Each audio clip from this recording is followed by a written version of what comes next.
Hoje aqui no canal Modernidade e Ciência, eu quero comentar com vocês a respeito das viagens espaciais. Sim, as viagens espaciais no espaço profundo. Não vou tratar das viagens que rotineiramente têm sido feitas à órbita baixa da Terra, como há ali na Estação Espacial Internacional e outras missões. Vamos falar do espaço profundo. E como eu já tratei em outros vídeos, eu criei um termo que eu chamo de antropologia espacial, que é uma maneira lúdica, né, praticamente mística, que o Elon Musk usa muito e outros, né, para criar sempre uma distração na sociedade humana, como se as viagens interplanetárias elas resolvessem os problemas que nós temos aqui no planeta. Então, eu sou Paulo Bittencourt, você que está chegando agora no Modernidade e Ciência, se inscreva no canal, coloque seu joinha, e vamos aqui à análise primeiro desse paper, né, como é chamado, essa pesquisa científica publicada na revista Nature em abril de 2018.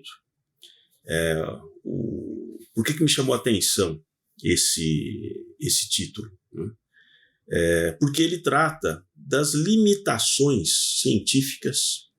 em prever realmente os efetivos riscos para a saúde para os astronautas na exploração do espaço profundo. Então já vai o primeiro choque, né? Mas não há um consenso científico. Toda vez que vocês ouvirem alguém dizer que há um consenso científico, ou é um grande desinformado, ou é um cara que está agindo de má fé, a menos que seja de alguma daquelas organizações que insistem em fazer um movimento político e reúnem lá algumas centenas e tal de profissionais dentro de uma área do conhecimento, e eles colocam uma carta, colocam um manifesto, alguma coisa, e fica parecendo que aquilo é um consenso que eles falam em nome de todos os cientistas dentro daquela categoria do conhecimento.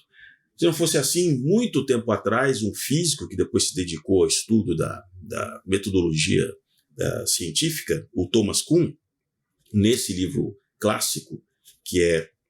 A Estrutura das Evoluções Científicas, onde ele mostra que com vários dados históricos, desde quando surgiu o chamado método científico, que você tinha que ter toda uma forma de apresentar o estudo que você estava tendo, que ele poderia ser reproduzido por alguém,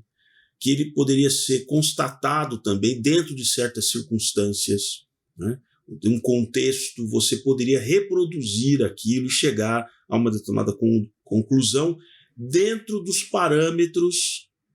que você delimitou o estudo do problema. Aquilo não serviria, por exemplo, uma generalização para todos os fenômenos dentro daquela área que você está estudando. Não, você faz um recorte. Então é muito interessante o livro do Thomas Kuhn, que gerou toda uma base de como o método científico ele é disruptivo. Você acredita, de fato, que você tem evidências em uma tese. Você tem uma tese, tem algumas hipóteses, e você verifica empiricamente que aquilo está funcionando, e aí você faz uma suposição de uma relação de causa e efeito ou de múltiplas relações ali, e que gera realmente algo que outros colegas dentro daquela área do estudo dizem, olha, até que se tenha uma outra argumentação mais efetiva e que também com comprovação empírica, eu vou aceitar a sua tese, mas eles não colocam aquilo como verdade absoluta. Como eu já comentei em alguns vídeos anteriores, o modelo do Ptolomeu da Terra ser o centro do universo e imóvel funcionou durante muitos séculos. Até que o Copérnico, com as condições tecnológicas que ele tinha, e dentro de uma abstração filosófica, porque é como Thomas Kuhn coloca, toda mudança de paradigma na ciência, você tem que, muitas vezes, desvincular de algum parâmetro filosófico que você acredita para ver sobre um outro prisma, que às vezes a sua cultura, né, toda ali aquela sua clivagem social, como a gente disse, está impedindo que você olhe sobre um outro prisma, né? Aí, a partir do momento que você apresenta isso sobre um outro prisma, que foi o que o Copérnico fez, ainda que o Copérnico acreditasse que o centro era o Sol, o que também nós sabemos que hoje é errado. Agora, o modelo coperniano, ele é mais evoluído do que o ptolomaico, o que não quer dizer que o Copérnico não teve que romper com uma mentalidade que, na grande maioria dos astrônomos, na época que ele apresentou, diziam, não, eu vou continuar usando o modelo Ptolomaico. Então, se o Copérnico tivesse hoje, talvez ele fosse cancelado por essas agências de checagem, esse pessoal que diz, não, o consenso, olha, já foi publicado lá pelo IPCC da ONU, já temos ali o grupo, sabe, entende? Então, nós temos que estar abertos a isso. Quem trata muito bem disso, num livro super recente, de alguns anos atrás, é o Thomas Sowell, um livro que já tem várias edições, Os Intelectuais e a Sociedade. Como que a ciência acabou sendo capturada pelos intelectuais. Então, esse tal do especialista que vocês ouvem tantas vezes na mídia,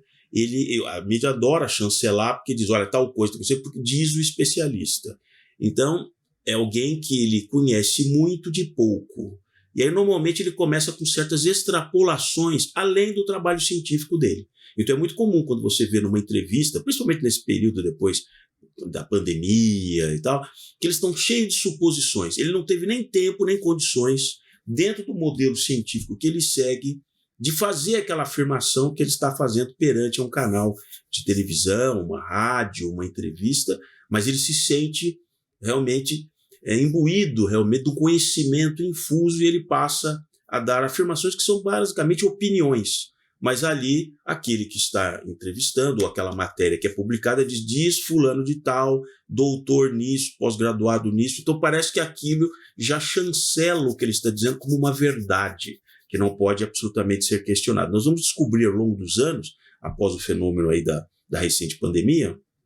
vários erros de interpretação que seriam naturais que acontecessem erros de interpretação, dado um fenômeno nessa magnitude, um tanto quanto inédito da forma que aconteceu.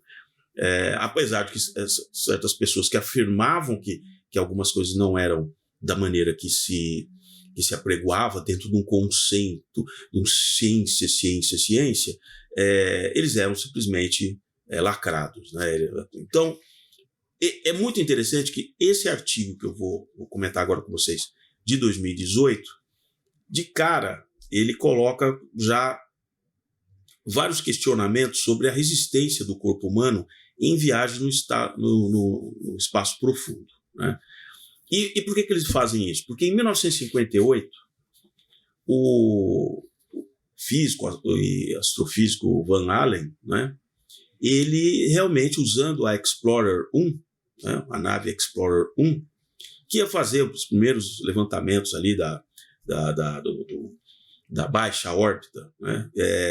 O Explorer 1 visava entender como que funcionaria essa dinâmica de você orbitar a Terra na baixa órbita, a gente está falando de 1958,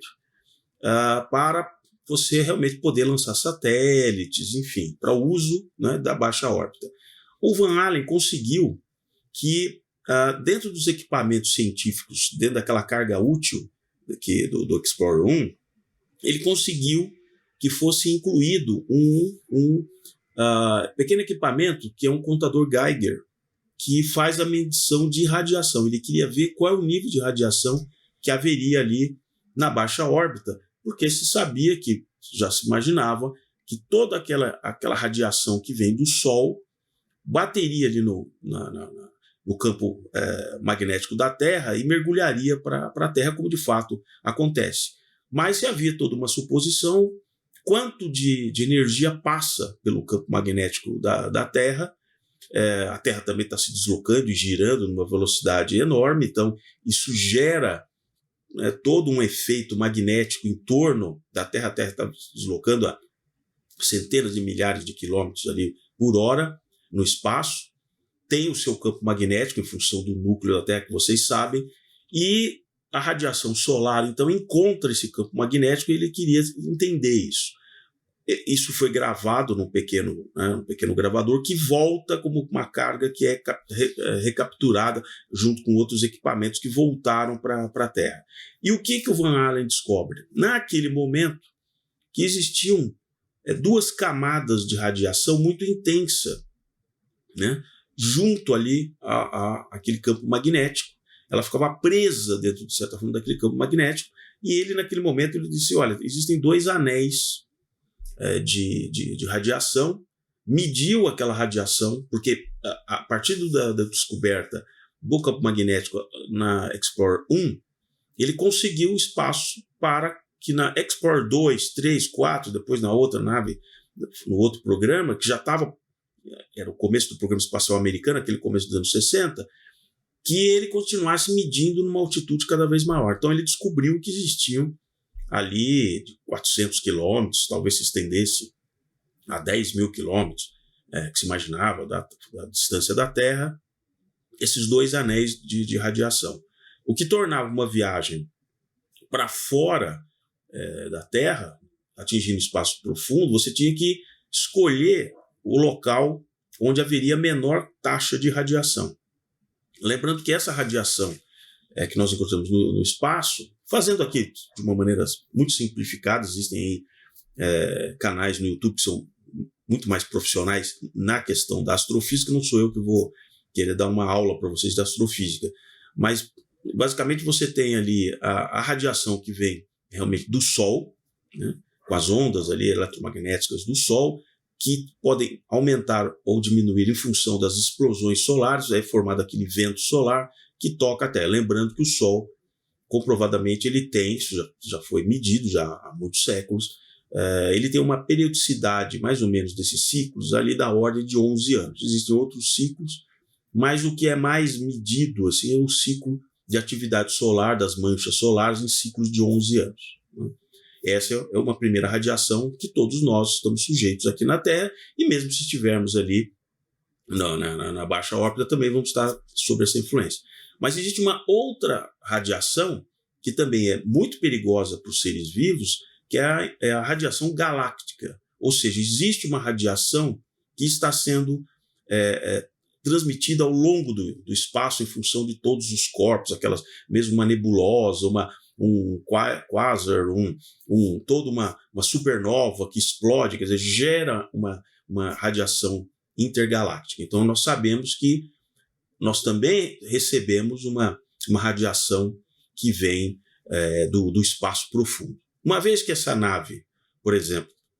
saia da baixa órbita da Terra, ela vai estar diretamente recebendo essas 2 formas de radiação. A que vem do Sol e a que vem do espaço profundo. E é muito interessante, ao ir lendo, não é um paper longo, são uma dezena e pouca de páginas, a preocupação dos pesquisadores, não é um pesquisador só, é um conjunto aqui de pelo menos uns 8 pesquisadores, mais ou menos. Eles começam a colocar dizendo que, por exemplo, olha, fazer testes em animais, colocando radiação em cobaias aqui na Terra, isso leva a erros de compreensão, porque os animais, em função do peso, do tipo de sistemas circulatórios, podem receber maior ou menor radiação com efeitos colaterais, digamos assim, diversos dos seres humanos, né? Agora, é interessante que, à medida que ele vai evoluindo e colocando aqui e fazendo comparações, porque já se tem desde o ano 2000 tripulações permanentes na Estação Espacial Internacional, que está ali em torno de 450, 400, 450 quilômetros de altitude orbital. Então, se mede isso continuamente, se sabe a quantidade de radiação por dia que cada astronauta está lá. Mesmo para astronautas que chegaram a ficar 1 ano diretamente na estação, se chegou à conclusão de que essa radiação, apesar de vários astronautas voltarem com problemas crônicos causados por uma exposição anormal à radiação, imagina todos nós que na praia colocamos lá um fator 50, por exemplo, de proteção solar, e você está a 450 quilômetros de altitude sem a presença da atmosfera pesada da Terra. Ali ainda existe uma coisa tênue ali, mas não se compara com a atmosfera no nível do mar. Se vocês procurarem, vocês verão entrevistas do astronauta brasileiro Marcos Pontes, que ele, honestamente, ele conta sobre os problemas de vitilígio, problemas no ouvido que ele teve ao ficar 10 dias no espaço, e que isso se desenvolveu, se desencadeou exatamente após a exposição dele à radiação. Existem médicos na NASA que tratam exatamente de doenças que surgem para os ex-astronautas, e aí eles dão todo um apoio, como o Marcos Pontes tem recebido até hoje, de como superar isso. Existem alguns outros astronautas que não desenvolvem os mesmos tipos de de doenças, ou que talvez só desenvolveram depois, ou talvez alguns que de fato tenham a sorte de não estar. Porque isso no trabalho também é muito comentado. Como o Sol entrou no mínimo solar, exatamente nessa época que vai aqui de 2000 e deve ir assim até 2002, mais ou menos, até 2023, vamos dizer assim, então nós pegamos, felizmente, um período de mais baixa atividade solar. Nós vamos ver a partir de 2023, 2024, com uma intensidade maior do Sol, os níveis de radiação que eles vão medir. Então, a partir de 2012, a NASA iniciou um novo projeto de pesquisa dos cinturões de Van Allen, o que é bastante curioso, porque esse problema parecia resolvido em 1969, quando eles enviaram a primeira missão tripulada à Lua. E é interessante que exatamente nessa fase, que vai de 69 a 72, era um período de alta intensidade solar, o que a NASA não nega, e ela diz que ela conseguiu desviar ali, tal, usar a sombra da Terra para chegar, enfim, tem toda uma história que virou uma coisa, depois que começaram a questionar qual era o nível de fato de radiação que um astronauta caminhando na Lua poderia ter recebido. E a blindagem das naves, como a espessura, em alguns locais das naves são ali de 2 a 4 centímetros de espessura, hoje um trabalho desse com maior intensidade, né, porque nós temos equipamentos, né, primeiro ele descobre que provavelmente já existe uma terceira camada do cinturão de Van Allen, que se expande, aparece mais ou menos, então dependendo em função da intensidade do Sol. Também se descobriu que em relação às medições, a partir de 1958, das medições do Van Allen, não eram tão assim precisas, então existem realmente algumas regiões onde a radiação é menor do que se imaginava, ou seja, não é,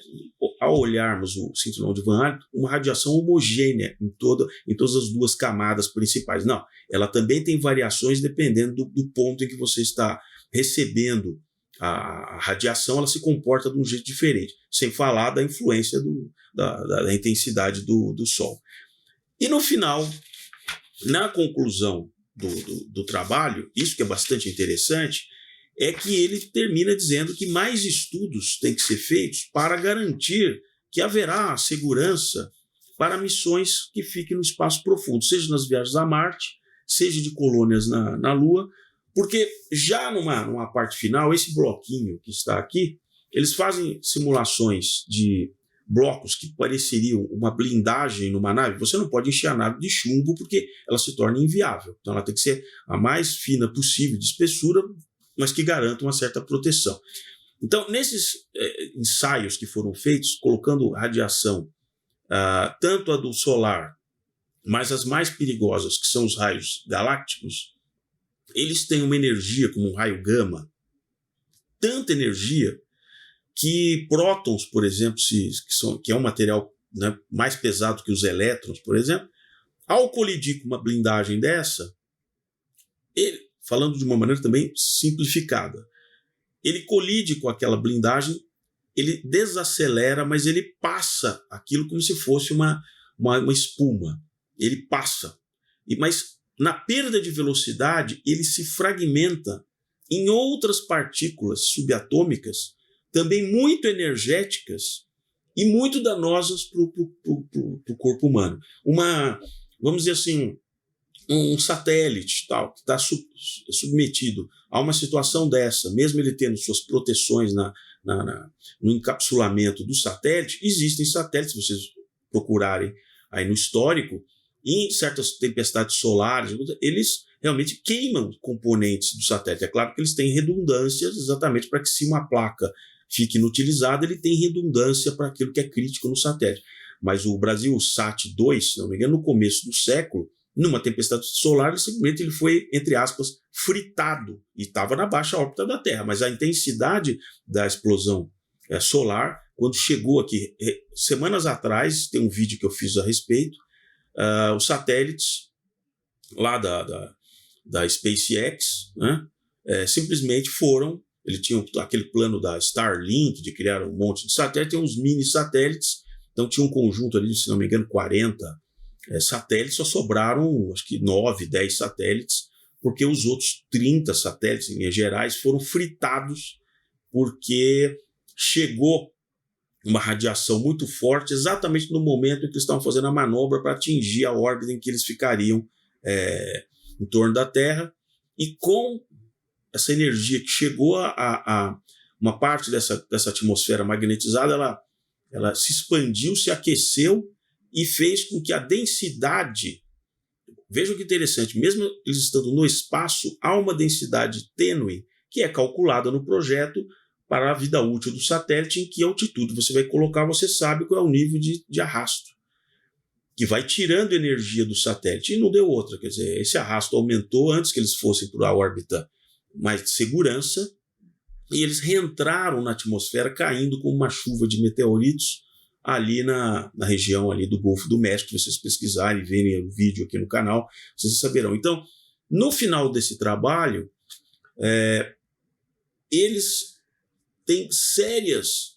críticas com relação às blindagens. E o projeto Artemis, que aliás é interessante, o fetiche que tem, desde que começou o programa espacial, os nomes de deuses, né, de deuses gregos ou romanos e tal, né? Para quem não sabe, Artemis é a irmã gêmea do Apolo, né? Então, tem toda uma coisa mística ali, né? Que, não, já que tivemos o programa Apolo, que levou realmente a tripulação para a Lua, então calhou de colocar não um deus masculino, mas uma deusa feminina, né? Calha bem para o momento da diversidade, aquela coisa toda, e que, por sua vez, é irmã do Apolo. Então, teremos, e ela também pode ser em alguns rituais, como uma espécie de deusa da lua. Então, calhou bem a escolha do projeto Artemis, o Artemis, né, como queiram, que vai levar essa nova tripulação com a cápsula ali, né, a cápsula, acho que é a Orion, né, que está sendo projetada pela Lockheed. Vai ser feito agora, muito breve, um teste de enviar essa cápsula para circular na Lua e voltar, porque ela é uma cápsula, inclusive, reutilizável, né? Então, vai ser feito esse teste, provavelmente nessa espaçonave que vai até a Lua, vai se colocar elementos, como o Van Allen colocou, de medição da radiação nessa viagem ali de torno de 3 dias até a Lua. Aí você vai me perguntar, Paulo, mas que coisa chata, que coisa antiga, isso já não está resolvido? Já não fizemos isso de 69 até 72, foram ali, né? Todas aquelas missões que foram à Lua, uma dezena e pouco de astronautas que ficaram ali horas na Lua, e agora você está dizendo que isso tem problema? Pois não sou eu que estou dizendo, são realmente pesquisadores que estão trabalhando em conjunto com a NASA, que estão preocupados com a tremenda radiação que eles podem receber na Lua. Então, lembrando que, teoricamente, a missão seria em 2024, eles já postergaram, vão empurrar isso talvez para o fim de 2025, 2026. Eu, pessoalmente, acredito que não, que agora com a desculpa aí da guerra, de materiais que não possam ser comprados, sem a parceria também com os russos, que sempre forneciam foguetes, propulsores, foguetes de acoplamento, que se imaginava que muitas vezes pudesse ter a viagem, primeiro já tinha alguns projetos, primeiro iria para baixa órbita, e aí um foguete preparado interceptaria essa nave que estaria em baixa órbita, acoplaria e aí faria a viagem, coisa que o Saturno V resolveu muitos anos atrás, e aí estão se fazendo o cálculo, né? Porque tem gente que questiona a quantidade de combustível a partir da Terra, que você tivesse que levar a quantidade de combustível tão grande, né, apesar de ser soltando os estágios, mas que em algum momento tudo bem, tinha estágio 1, estágio 2, estágio 3, o Saturno V tinha 3 estágios, mas assim, a quantidade de combustível lá no terceiro estágio, que estava preservado, que não foi gasto na decolagem, e para colocar o foguete na baixa órbita da Terra, teria que ser suficiente para levar a nave até a Lua, desacelerar na chegada ali da Lua, porque é a Lua que começa a atrair a nave, que boa parte da viagem é feita pela atração do corpo que você está indo na direção, e não propriamente pelo que você está produzindo de energia. Você simplesmente precisa de energia para sair do campo de gravitacional da Terra, para que ela não faça uma espécie de órbita, como se fosse de um cometa, que lá na frente, depois de meses, ele voltasse para a Terra, como aconteceu com o foguete da SpaceX, que ficou meio perdido e ficou, acho que uns 2 anos circulando numa órbita elíptica muito longa e caiu agora recentemente, né? Então, já tinha um certo questionamento, porque a NASA nunca apresentou muito claramente não só essa questão da quantidade de combustível, porque se ela apresenta a quantidade de combustível, no terceiro estágio, vários cientistas poderiam calcular e ver se essa quantidade de combustível seria suficiente para ir e voltar, né? E também ela nunca divulgou como que ela fez a mágica de fazer uma comunicação em tempo real com os astronautas que estavam pousados na Lua, com aquelas anteninhas que tinham ali, que frequência você usou, qual é a potência, né? Então são coisas meio obscuras que a gente vai descobrir à medida que o projeto agora, né, Artemis, né, vá para o final, né? Então, o que fica aqui para vocês nesse vídeo, sempre desconfie quando aparece matérias assim que são muito midiáticas, esses desenhinhos que eu estou colocando muitas vezes por aqui, aqueles bonequinhos que estão ali trabalhando numa estação lunar. Eu tenho uma coleção de jornais desde os anos 70, essa história é a mesma há 50 anos, né? E os próprios pesquisadores hoje, que não tem nenhuma ligação de alguma fraude ou de alguma coisa do passado, não, eles estão analisando com os dados que eles têm hoje, e é curioso porque eles publicam um artigo desse na Nature, que foi aceito, o artigo foi aceito, ele foi enviado em agosto de 2017, foi publicado em abril de 2018, então passou pela revisão de várias pessoas que são muito especialistas, né? Que fazem uma análise antes de um artigo desse ser publicado. Então eles estão colocando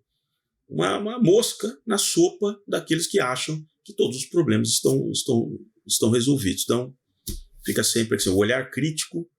sobre essas matérias totalmente midiáticas, né, sobre esses empresários, né, que ficam aí fazendo toda esse merchan, como é o Elon Musk, né, mandando carrinho para o espaço, com música, essa coisa toda, que hoje já não se toca mais no assunto, e agora ele fica focando na questão de Marte e tal, uma viagem dessa de 6 meses para ir, ficar lá mais de um ano, talvez 2 anos, e depois para retornar, sob toda essa radiação. Lembrando também que Marte já perdeu seu campo magnético há muito tempo, ele é um planeta de núcleo morto, então ele não teria também essa proteção do campo magnético como nós temos na nossa boa e velha Terra.